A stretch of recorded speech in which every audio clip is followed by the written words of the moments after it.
Today's August 27th, 2025. Current Bitcoin price is $111,459. Welcome to the BitBite podcast, your source for news and information about Bitcoin and the cryptocurrency space. This podcast is meant for educational and entertainment purposes only and is not financial advice.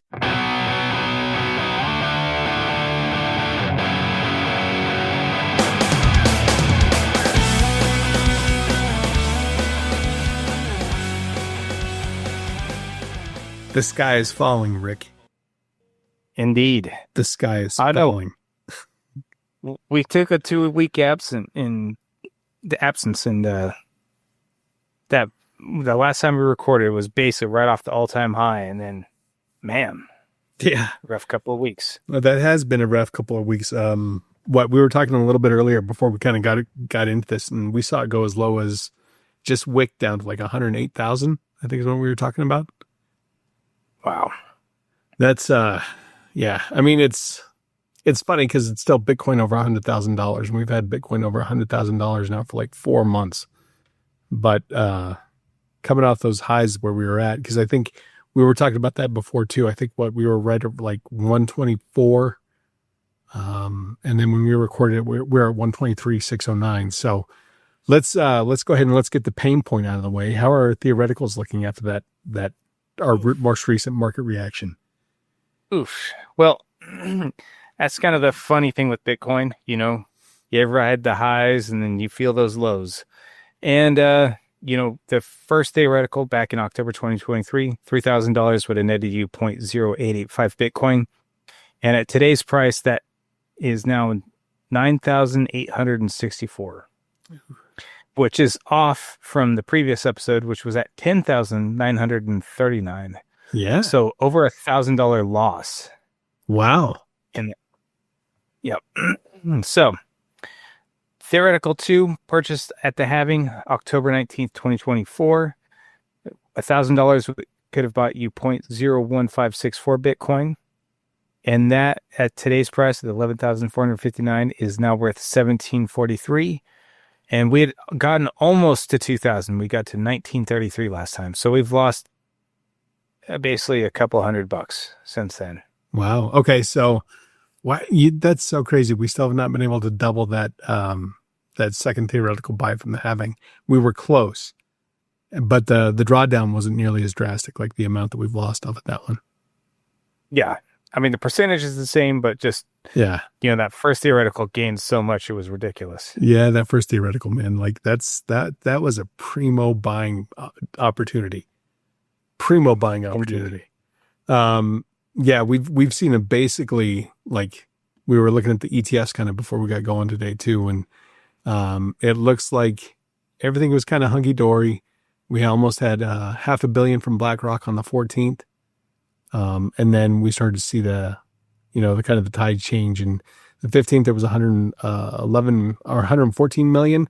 And then after that, we started to see like BlackRock started to act like it was grayscale and started to have a lot of exit liquidity take place there.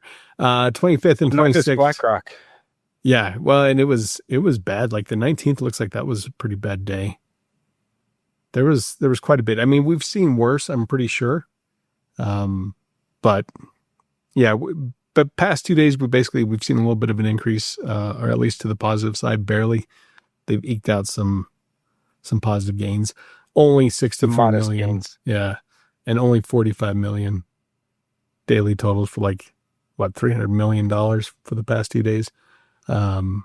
So it's so weird to be worried about Bitcoin price, which I guess I'm not technically worried. When we're still sitting at over $100,000. Yeah. Well, it just doesn't feel like things have picked up. And that's the other thing with the second theoretical. That was bought right at the halving. Yeah. And usually at some point, within the year, you're going to be more than double what that halving price was. Yeah. If not triple or even higher. So we've not seen that yet. Definitely seems like the cycle is getting more tame as far as the upside. Now, what remains to be seen is the downside. How bad will the downside be? Yeah, if we'll get those crazy drawdowns, like when the bull market finally does peak, well, we see that 80% cool off that has taken place before. That's a question that's still up in the air. Yep. Because I think you were kind of talking about that before too. Like, this is just completely different. But part of what happened, and I think we'll kind of start to just dive into this, is there's been a lot of, and I know we've talked about it on the podcast a couple times, but Trump and Jerome Powell and the Fed in general, like they've not gotten along very well lately. Not playing nice. Part of what we saw, like Jerome Powell's speech at Jackson Hole on the 22nd, or it was updated on the 22nd, this article that we're looking at here, he started to kind of indicate that it looks like there was going to be a Fed rate cut in September. And it looks like 25 basis points. So, I mean, the market was kind of positive to that. I think everybody got kind of jazzed and hopeful based off that news. You know, we were kind of talking about that before. You were bringing up Polymarket because I think they were really excited there for a little while. Was that in July, or was that where there was like, oh, it was going to be like 90% rate cut possible, and then it just... Yeah, it was in the high 80s. Yeah, and then it just petered out and like nothing. And so right now, like, that's kind of hopeful again coming up, is that we'll get that rate cut coming in September of 25 basis points. But then Trump goes to war with the Fed and says he's trying to fire Lisa Cook. Who's a Fed governor? Yeah. And apparently that's the first time in the Fed's history a president has attempted something like this, to fire a Fed governor. So, yeah. And they are stressing their autonomy. Right. Yeah. Because, I mean, we've mentioned this before. We've said this many times. The Federal Reserve is neither federal nor does it reserve anything. That's like a total misnomer. Yeah. But, I mean, the Trump doesn't really, I mean, technically he doesn't have the authority here. Yeah. There's a gray zone, I guess, apparently that they can get for cause. But I guess the wording is kind of vague. So I don't understand what leg Trump is trying to stand on. I don't know if he just doesn't want to go for Jerome. Like if it feels like he just wants to fire somebody in the Fed. He wants shots fired. Yeah, basically. He wants them to do what he wants, basically. Yeah, he wants that rate cut. And he wants a substantial rate cut. I think we had talked about that before too. He wants like 300 basis points. Right? Oh my gosh. Man, if that happens, good grief. Because you've talked about this before too. Like the markets would react negatively. Well, there's a certain point where they'd react negatively. Well, especially when there's a rate cut, when the tides turn on the economy, that's when everything goes to crap, because it goes, oh, now we're in a recession, start selling everything. Mm-hmm. Yeah, and that kind of a drastic cut, that's how else would you look at that? Yeah. Or you look at that and you say, well, the printing presses have kicked in, M2 is going to grow. I mean, that's the other side to it. It just depends on how the market reacts to this. Yeah. Yeah, no, for sure. Well, in the market, obviously, like this whole thing with Trump doing this to Lisa Cook, like everything kind of tweeted out in the markets, like all across the board, everything was down. Like I think we're starting to see a bit of a rally today. But the past couple of days, like the drawdown, like when Bitcoin went down to that 108,000, when we got that wick, like every market was tanking. You know what, while we're looking at this, gold is at 3,385. So it's done okay, but I guess it didn't tank as bad as some of the other stuff, but man, everything kind of got hurt by that. You don't want the president going to war with the Fed, I suppose. Well, and that's kind of the thing too, when it comes to markets. I think, let's say there is a downturn and we hit it. Generally that's good for gold. Yeah. We've not really seen Bitcoin go through a real recession because, I mean, that's when the genesis of Bitcoin was at the previous recession, right? Yeah. Yeah. So in 2008. So theoretically, you think Bitcoin's going to also do well, but they don't start a recession well because people need to get as much liquidity as they have. And that includes selling their gold for whatever they can get it for and selling Bitcoin or whatever. You know, they'll be loading the market or loading the supply on the market to get their liquidity. So short term, I think it could be a rough ride if we hit that recession. Yeah. But as things kind of turn around, that's when it will take off to unheard of levels. Yeah. Gold and Bitcoin. I think you're right. And I think it's kind of interesting too when you look at that and you're talking about that, because one of the greatest investors that we've ever seen, Warren Buffett, he's sitting in a huge amount of cash, like a record amount of cash that he hasn't had before. So that signals something, right? That there's a lot of mistrust in the market, but we've seen this over and over again. What was The Big Short? What's the guy's name? We talked about his short. Michael Burry. Michael Burry. He had that big short that he put in place again, and it didn't materialize. He ended up having to cancel it. Yeah. Did he do that last year? I think that was last year. It's been a while since we talked about it, but I think it was last year. And it was, I want to say it was in the middle of, it was still Biden's term, and there was a bunch of other stuff going on at the time. And yeah, so it seems like a recession is on the horizon. Like there's so much uncertainty in the market, and that's where the traditional markets, they get really in a tizzy whenever they don't have concrete evidence of which way everything's going. And that's, I think, the big concern right now, like with the Fed, with Lisa Cook, interest rates, like, and you say, like, I mean, it's possible that the Fed won't cut rates. Powell may not, just to be obstinate against Trump. Yep. He totally can do that. Yeah. Well, he's been hesitant to do anything lately. To me, and I've said this before, it just feels like a controlled demolition of the economy. Like they want to crater it. Yeah. For whatever reason, it just feels like that. Yeah, and it's definitely possible. I was having a conversation the other day with some of the Weiss family members, and we were talking about, I was talking about the debt, 37 trillion, and, how it's going up $1 trillion every 100 days. And one of them in particular was just so clueless. She's like, well, but they're going to cut interest rates here pretty soon. And I'm like, all that's going to do is print more money. She's like, what do you mean? I'm like, people are going to take out loans. When you take out a loan, you're going to institute more money. Like, yep, they're going to create it. That's how money's created. Yeah. I'm like, that's not going to help the inflation. Like, but I don't think, and what's crazy about that is that was a civics teacher that was telling me that. People don't understand how money was created. Hey, I can't speak much for my public education either, so.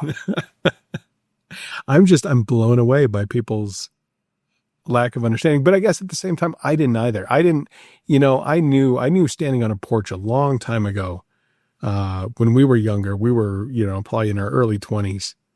You may not even been 21 yet. I remember sitting on a porch and having conversations and being like, I don't understand it. How has like a house gone up so much? Cars have gone up so much. The pay hasn't gone up. Like, I remember trying to figure that out. You probably already knew because you probably already read Creature from Jekyll Island. I was just behind. Well, I'm also a special kind of dork. So, but you know what? I tell you what, I'm pretty sure if my 18-year-old son had a choice between live today or go back to the old times before the internet, but you get a minimum wage job and you can go eat at Wendy's for like $3 or whatever. Yeah. I'm pretty sure he'd sign up for those days. Oh, for sure. Yeah. We've talked about that before. We didn't know how good we had it. 99-cent bacon cheeseburger. Eat them all day. So yeah, I don't know. I don't know what's going to happen with the Fed and Trump and whether or not they actually will cut interest rates. I hope they do in one sense, because I want to see that money printer come online. Not that it's a good thing, but I want my Bitcoin to go. Well, it seems like we're going to be hitting a wall eventually. Might as well hit the pedal to the metals. Maybe we'll go through the other side. Yeah. I don't know. Who knows? We may just, well, and I still, and I hold to this. I still think the Genius Act is meant to be able to be a release valve from the typical economy. And I think they're going to sell treasuries hand over fist to these stable coins, and it's not going to affect the housing or anything else, at least not initially. I think there may be something further down the road because it's an experiment we haven't seen yet. But yeah, I still have that feeling like that's part of that whole angle. But Yeah. kind of going back to this though, too, so the big question is this bull run done? Have we seen the peak? Are we finished? What's your thoughts? I don't think so. Because that would have been a peak at 2 weeks ago. That was August 13th. Yeah. That just seems pretty wild. I mean, but I have thought that it's going to be a little bit earlier. The peak in 2017 was December of 2017. The peak in 21 was November. Mm-hmm. I was thinking maybe October, September at the earliest. August just seems way early. August does seem But way it's early. possible. It is possible. And I mean, it is, it's not quite a doubling because the previous high was 69,000. Nice. And this is now 123. So we didn't quite double this time. I don't know. And I get it, right? Like they always talk about, the law of diminished returns, right? And, I don't think we're there yet. And but see, I have a hard time trusting myself, but I haven't felt the euphoria. We've talked about that before. And we've only seen one drawdown where what we were talking about that earlier was like 31%, or did you say it was 32? 31%. And back in April. Yeah, typically we've seen in the bull markets, we've seen multiple of those drawdowns, like 3 to 4 in a bull cycle. No, it's definitely been a little bit more stable. And, that's the thing, though. Right now, it seems like diminishing returns. I think in the long run, Bitcoin's going to have this crazy S-curve where we're kind of petering out in the middle. But at another point, it's going to hit another leg that's going to put everything that we've seen so far to shame. I just don't know when and how that looks like. Well, I have a theory that it's when the governments basically finally destroy their fiat currencies from just overprinting, but that's my guess. Yeah. I mean, at some point I agree with you. I think we will see that S curve. I think, I have no idea. In my heart of hearts right now, I still don't think that the bull run is over. I think this has just been such a weird time because we're swimming with different fishes this whole time in this market. There was a analyst that have been coming out with price targets, right? So Bitwise and BitDeer both project BTC to hit 200,000 by the end of 2025. I don't think that's going to happen. And then there's another analyst that was saying 140,000 is only a 54% probability for year end. What are your feelings on those? 200,000 by the end of the year. That one just threw me off because I honestly don't know if this bull market's going to last to the end of the year. Yeah. Typically, it's over by then. Right. Yeah. I mean, all indications say that we should have a blow off top at some point, and then we should have the drawdown. We haven't seen anything say differently yet, right? Yeah. But not every market has the blow off top. Yeah. And right now, Bitcoin, crypto enthusiasts have been kind of conditioned with the blow off top, but I don't know if that's going to be the case going forward. Yeah, it'll be kind of interesting to see how that plays out. I don't know either.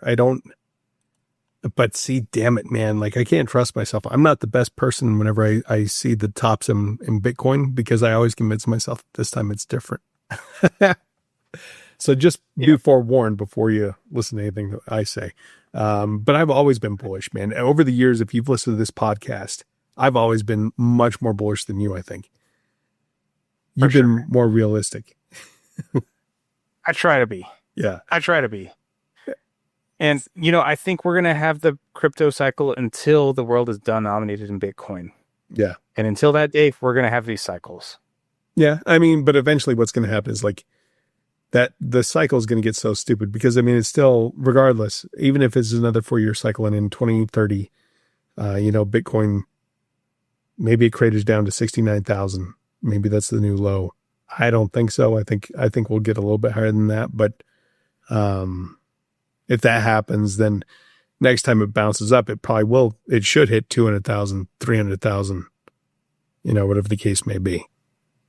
Yeah. I don't know. Interesting to say. But yeah, I don't think we're done yet. I think we'll have to wait and see what happens with the Fed in September. I don't know. It's been a weird ride, but I'm here for it. Me too. Yeah, I'm not selling. So in weird news, Ethereum seems to be doing pretty all right. I mean, compared to Bitcoin. What's it at? I've heard it's about to break 5. It was like pushing against 5. It got rejected here recently, but I'm like, dang, what the heck is happening? 5. Maybe we will still get an alt season. Who knows? It's pretty weird. Yeah, it got rejected from 5,000, on the 23rd? Okay. And now it's at 4,500. But, I mean, that's, in the scheme of things, Ethereum has done pretty terribly this bull run, and then now it's doing semi all right while Bitcoin is floundering. So, I don't know what to say. I don't think it's over. It's not out of gas yet. Well, and that's for the alt season. Like that's the big things. You need Ethereum to kind of pull ahead, and maybe this is the chance for the alt season to actually gain a little bit of steam. Maybe. Who knows? I don't know. I'm not going to really play with the alts too much. I'm just going to stick with Bitcoin, but it just makes for an interesting little spicy stew that we watch. Yep. Spicy show. Cool, man. Did you have anything else you wanted to add tonight? That's it for me. Okay, so final prediction. Bull run, is it over as of now or not yet? Yeah. I'm still looking at the target of 150. Yeah. I'm still sticking with that. Okay. Yeah, I'm still there with you. And I would say plus or minus 5,000. Okay. 145, 155, somewhere in there. Somewhere in there. Yeah. Okay. Sounds good. If you decide, if you listen to this show and this hasn't scared you this episode at all, and you decide you want to get off zero and get some Bitcoin, please consider doing self-custody. We do have links on our website for both an Powell and a Ledger. Those are affiliate links. You're not buying directly through us or anything like that, but we do get some support if you go that route. And we always recommend, if you are going to do this, become the sovereign individual and do your own self-custody. So again, that's at www.thebitbytepodcast.com, and it's under the deals tab. So thank you for listening. Bye.